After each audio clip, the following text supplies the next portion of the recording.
हा main difference आहे याच्यातला.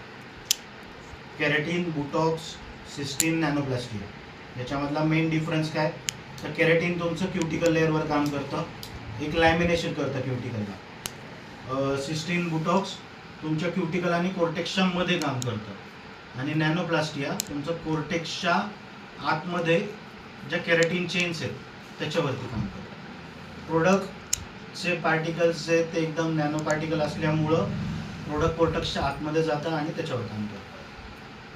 नाही तसं म्हणजे पहिले काय होतं, स्मूथनिंग केल्यानंतर हेल्थ डॅमेज व्हायचं, तर मग आता हेल्थ डॅमेज भरून काढायचं म्हटलं कॅरेटिन करा. पण बेसिकली सांगतो, स्मूथनिंग किंवा स्ट्रेटनिंग करताना जो हेअर डॅमेज होतो तो डॅमेज कशानेच रिपेअर होऊ शकत नाही. हे फक्त आपण एक्सटर्नली प्रोटीन प्रोव्हाइड करू. जर का स्मूथनिंगमध्ये तुमचे हेअर ओव्हर प्रोसेस झाले आणि बर्न झाले तर तो हेअर कशानेच रिपेअर नाही होऊ शकत. एकदा हेअरचे तुमचे आतमधले जे काही चेन्स आहेत ह्या डेड झाल्या तर त्या परत जिवंत होऊ शकत नाही, त्याला कट करण्याशिवाय ऑप्शन नाही.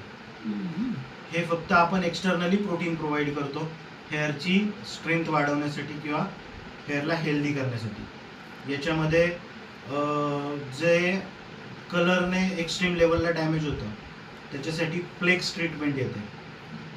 प्लेक्स तुमच्या हेअरची फक्त स्ट्रेंथ वाढवतं, हेअरचे जे बॉन्ड्स आहेत त्याला मल्टिप्लाय करतं.